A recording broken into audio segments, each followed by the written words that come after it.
Good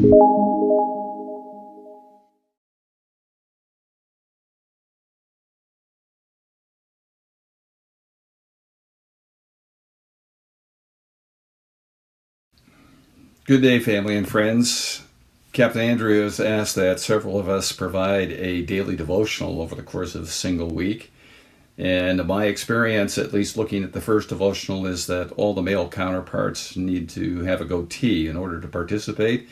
And so you'll see I've grown my facial hair for that very reason. During this course in time, I thought it might be worthwhile to look at the book of Judges. The book of Judges is a book where the people of God end up being confined. They be stopped or stayed or stagnant in their fulfilling of the mission of God. It would seem that they're confined in terms of their mobility, confined in terms of their access to goods and services in God's promised land. And so that might ring a bell for some of us during this period of time that we're in right now. Now, somebody has told me that a text without context is a pretext. And so I'd like us to look at the book of Judges in terms of its context of overall Scripture. You'll know it's before the book of Samuel, where the period of the kings and the advancement of God's kingdom kind of takes place. And it is preceded by the book of Joshua, where perhaps the greatest achievements in terms of possessing the promises that God has made takes place. You'll know that in the book of Joshua, the stock market was never as successful as it was during that period of time.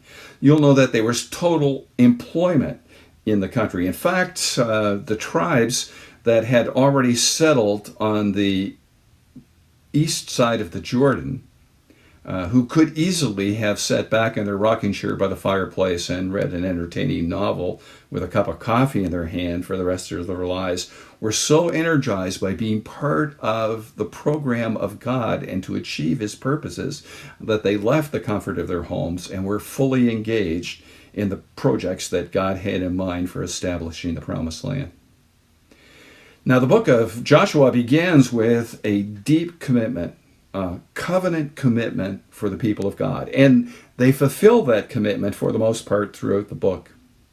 But Joshua is a pragmatist. He knows the nature of humanity, which is to fall away once there's some success already taking place.